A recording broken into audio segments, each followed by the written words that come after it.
Our little girl was born at 7 o'clock that morning. She weighed 2 pounds and 3 ounces. We had just got used to that size when she began to lose some weight. We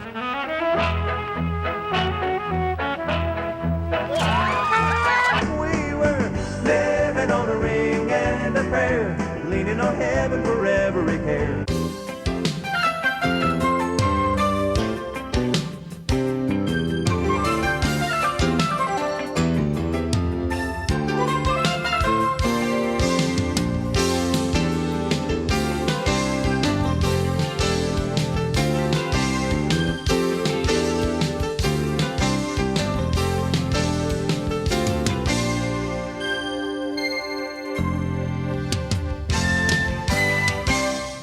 Hello and welcome to ID 21. Yes, hello and welcome to the program. And today's subject is ethics and values. And children. How important are children in your life? Children are important, really important in my life. And they're important in a lot of people's lives. They actually rank way up here at the top. They should. Today on the show, baby Alena will be here, or Alena, depending how you pronounce it. Cute.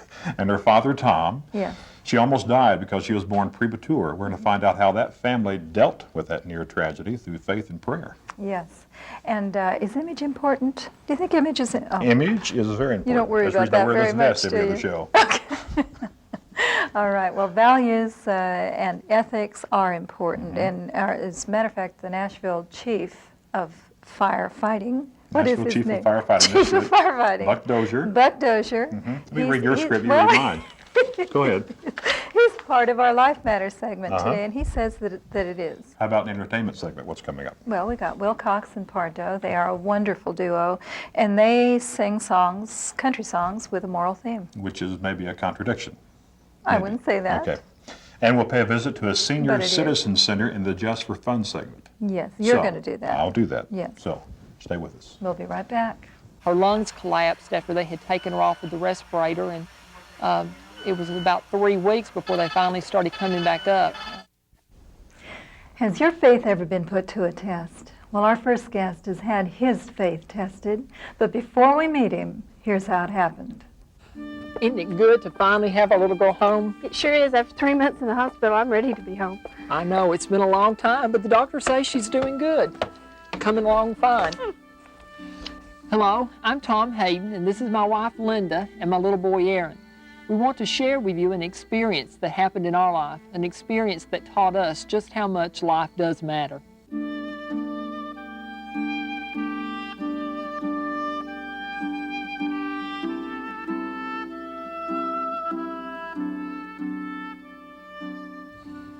It's hard to believe it was 3 months ago when we were sitting here getting ready to eat dinner.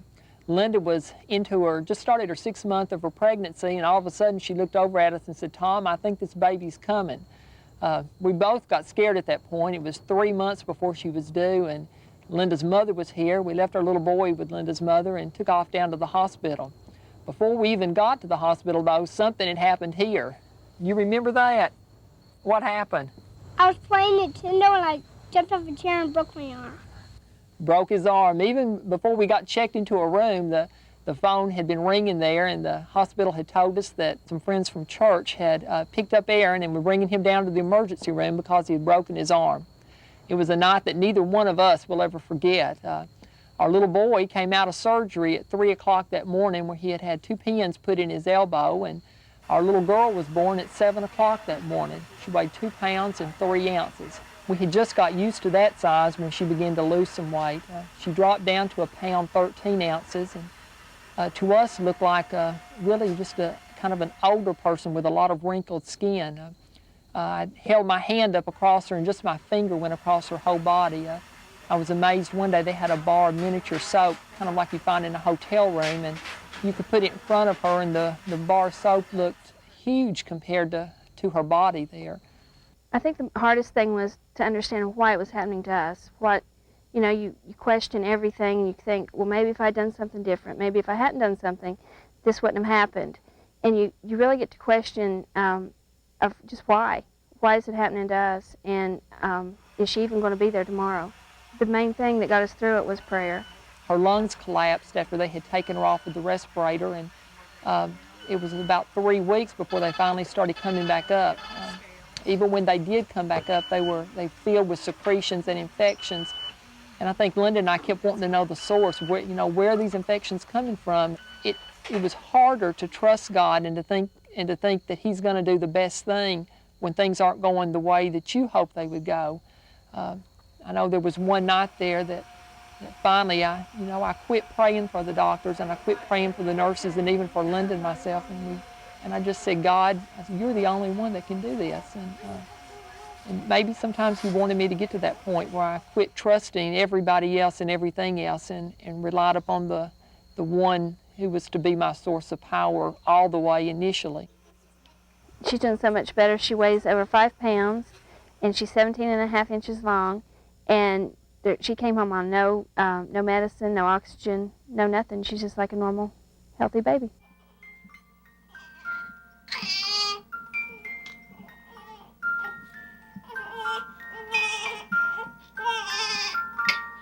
Man, we're back. Yes. And this is baby Alena. Yeah. It looks healthy now. Yes, she And looks she's gone. plenty active now. She's taken off. That was quite an ordeal that you had a couple of years ago. Yeah. Prayer was really important a part of your life during that time, I assume? Yes, it was. Yeah. I think our little boy, after class one Sunday morning, the teacher had asked him what they did a lot of at home. And when this was going on, she told us afterwards that his answer was, we sure pray a lot. And it made me feel bad that it took something like this to make us pray as much as we should. But it made me realize how much we do need God. Do you pray more now? Since her birth, we do. We don't pray as much. It seems like as time goes on, you forget little by little how much you need God. And so we fall down, but we look at her a lot and we remember. Did you just wonder, why would He do this to us? Why bring this into our lives? I think at the time my wife and I questioned why a whole lot. We had always been Christians. We had always tried to do what God wanted us to do. And I think in some ways, why I don't think that God made this happen, I think He used it to His advantage. How about friends? Did they help out in this matter? Close friends, offering prayers and just support in general? All throughout our ordeal, we heard of people praying. In fact, the night that she was so bad, about 11 o'clock, one of the nurses came over and told us that there was somebody on the phone. It said that we didn't know them, but they just wanted to tell us something. And it was a shut-in member of the congregation we attend. And she said, I know you don't know me. And she said, we can't get out a lot and do a lot. But there were about 20 of us widowed ladies, and we pray over the phone. And we just wanted you to know that we've been praying for you and your family tonight. When she weighed 1 pound and 13 ounces, a point that my wedding ring would go over her fingers and all the way up to her shoulder. And there was a night that the doctor had told us that we could spend an hour with her one morning, and that they were going to do a procedure where they would go down into her lungs. And her lungs had collapsed down over pockets of infection, and she was on a respirator at that time, and it was doing all of her breathing. And they were going to try to get that infection loose and to bring her lungs back up. And they had told us that at 1 pound 13 ounces and with her lungs very fragile, that it was a very risky procedure that they were doing. And they gave us an hour with her that morning, but when we got there that morning, because of prayer, they had turned around and sent the surgeons home. And if I learned anything through the whole ordeal, in just an instant, all those things that seemed important were just kind of put on a back burner. And all of a sudden there was something, not a job or career or a children's program, there was something I had no control over whatsoever. And the only hope that we had was to trust that God would do something that we could not do for ourselves, or that the doctors at that point had said that they doubted they could do. It's a fascinating story, and great that it had a happy ending, and still having happy endings as she grows up. Appreciate you being with us. As you said on the piece, life really does matter. We'll be right back with Buck Dozier, and he says life matters also as we continue talking about values and ethics on ID 21. Stay with us. We're trying to project a positive image, not only I guess, for lack of a better term, the all-American image, not only in the way they look, the way they dress, but most especially being compassionate to the people they serve. Ethics in the workplace. Sometimes that's a contradiction, but not for this man. I want you to meet Buck Dozier. He's Nashville's fire chief. Glad to have you with us. Thank you, Larry. The first question, though, I want to get into has nothing to do with ethics or values. Why aren't all fire engines red? Well, the fire service went through a transition a couple of years ago. Somebody did a study and said that people can see green and yellow fire engines better than they can see red. But they look ugly. I think they are, and that's the reason we're changing all the engines in Nashville, all the ladder trucks, we're going back to red. Okay. Oh, how fun. Well, every little boy grew up with these stories that fire engines were red, so we're going to go back. Let's have a short prayer of thanksgiving for that. I guess so, I guess. What image are you trying to project in the fire department? Well, first of all, our people are very skillful and always have been, and generally people do like firefighters just because of the nature of their work. But more so because we're in their homes in different ways now. We used to come in with helmets on and masks on, but we're in 80% of the time we're in their homes, standing on the street, in the middle of the street usually at a wreck or a rescue. And so we're trying to project a positive image, not only I guess for lack of a better term, the all-American image, not only in the way they look, the way they dress, but most especially being compassionate to the people they serve. It was always dangerous, your business, but much more so now. Why? Well, I think it's the lack of values in America. Obviously, the increase in crime. We're there first normally at a crime scene because we're taking care of the victims. And with the increase of our nature of sinning, as I call it in America, our nature to go against what I think God has instructed us to, we're having to go out and deal with that kind of that part of human nature. What does that do for you and your faith when you see this inhumanity all the time? It does just bring you down? It does two things. It tests your faith because when you see a child abused especially, or you see a child hurt unnecessarily, you see the result of alcoholism, drinking, what results of wrecks and so forth. It really tests you. But I think it for me, because I've really been around it all my life, it has made me a better person. It has increased my faith. But I'll have to admit that there are some times, some calls, some circumstances, like the Oklahoma City incident, for example, that will really make you think. The wrecks and the fires and the things, that the inhumanity to man, and you come upon many of those scenes as one of the first people there or shortly thereafter. How do you bounce back when you see those things? And that is a very good question. I just spoke to our recruits the other day and their families. And I'll tell you what I told them. I said, when you get off duty, go fishing, go golfing, go do something that is totally different from this job, to keep a perspective. And I encourage their families also to make sure that when they come home, their wives, even their girlfriends, if they're still living at home with their mother and father, to make sure that when they come home to that environment, that there's something positive and good that they can relate to. If not, because of what they see daily, they will lose their perspective. And I've always held it the same way, that this too shall pass, that this is a part of life. It's a rough part of life, but I segmented it. And I have my home, and I have my church to go back to. I have my God who I can talk to. And with those three things, I think I can keep it in perspective, or have up to this point in my life anyway. you're a Christian. Do the firefighters look upon you as maybe goody two-shoes when you try to instill some ethics and morals in your department? I'm sure that out of 1,175 people, there are some who may take issue with my beliefs and so forth, but I certainly respect them and their beliefs from that perspective. But I think we're all better served if we have an ethical basis for which we do things. I don't want to be pragmatic in what I do with my job. I want to have a philosophy. I want to communicate that philosophy to the men and women of our department, and they'll hold me accountable where I'm consistent with that policy in not only my life but my decisions. Appreciate you being with us. Thank you. What we got next coming up? Coming up, Larry visits a Senior Olympics just for fun next. When I get older, losing my head, many years from now. Welcome back. This is our Just for Fun segment, and in this segment, you're going to learn how to call pigs. Here, piggy, piggy, piggy. Here's Susan, Susan, Susan. That's right. The feature is called Senior Olympics. Yes, and here is another Souder and Friends classic. Classic.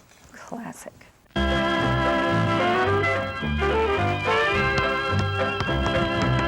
Some people think they're too old to exercise. I'm Ruby Hobbs. I'm 80 years old. Some people say they don't have enough hand and eye coordination. And then there are those who say that exercising is just no fun. Well, you've probably never been to a Senior Olympics. You gonna take me one-on-one? When I get older, losing my head, many years from now, will you still be sending me a Valentine, birthday greetings, bottle of wine? If I'd been out till 2:45, would you lock the door? Will you still need me? Will you still feed me when I'm 64? Well, I think it's good for the psyche. And the fact that senior citizens can be active, can participate in programs, and can have a meaning in life. Some of these people have driven as far as 80 miles to participate in this program.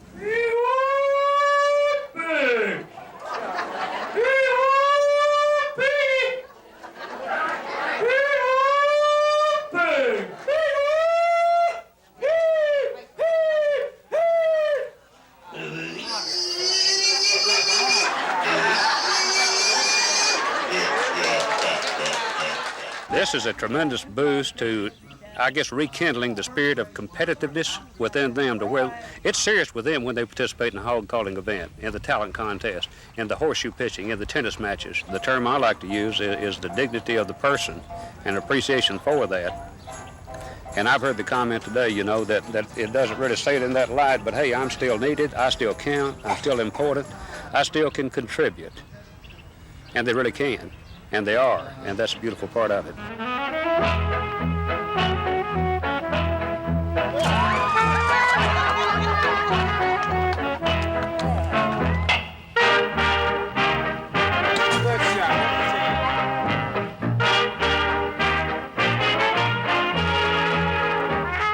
You want to give up? You want to give up? You want more? I'm Larry Souder, and that's Souder and Friends. Go again.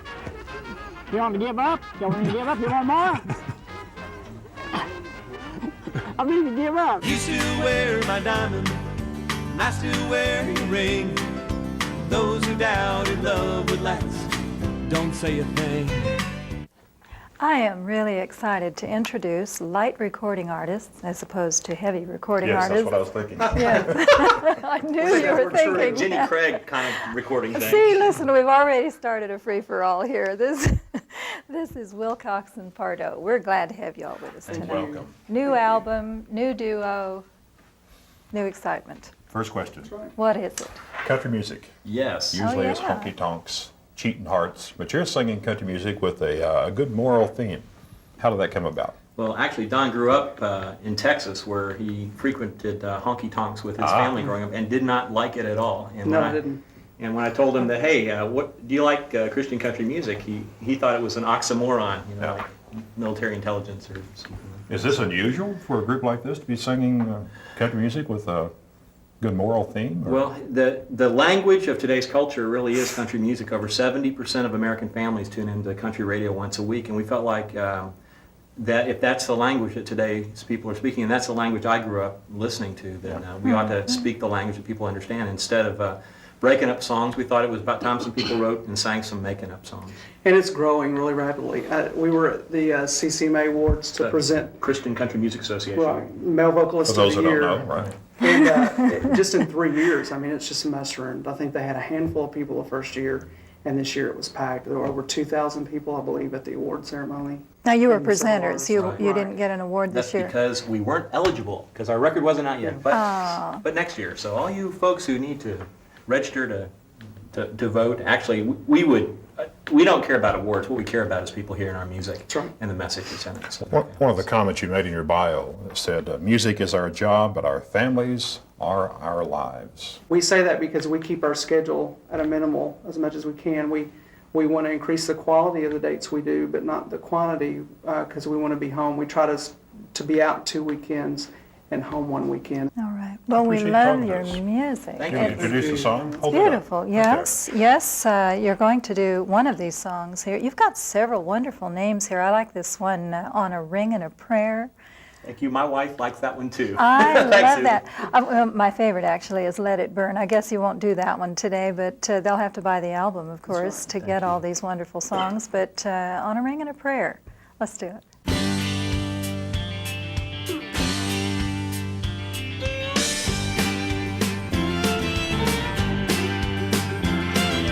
They said I was foolish. They told me love was blind. When I bought your diamond ring with my last dime, we stood at the altar, nothing between us but love. Young hearts believing faith would be enough. We were living on a ring and a prayer, leaning on heaven for every care. 'Cause it takes more than a golden band to hold it together when it gets out of hand. Living on a ring and a prayer, building our dreams on the love we share, finding that faith can take us there. When we're living on a ring and a prayer. Used to wear my diamond, and I still wear your ring. Those who doubted love would last don't say a thing. When we look around us, see how good life has been. The secret's in the promise we both made back when we were living on a ring and a prayer, leaning on heaven for every care. 'Cause it takes more than a golden band to hold it together when it gets out of hand. Living on a ring and a prayer, building our dreams on the love we share, finding that faith can take us there. When we're living on a ring and a prayer.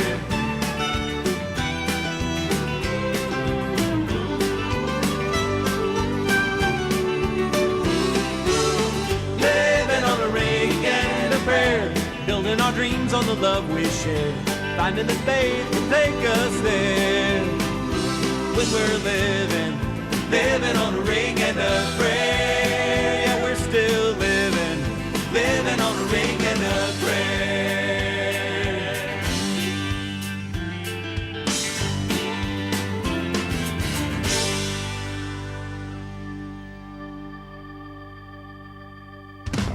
Well, that's our show for today, and we have just enough time to say goodbye. Goodbye. Goodbye. So long. So long. Living on a ring and a prayer, building our dreams on the love we share, finding that faith can take us there. When we're living on a ring and a prayer.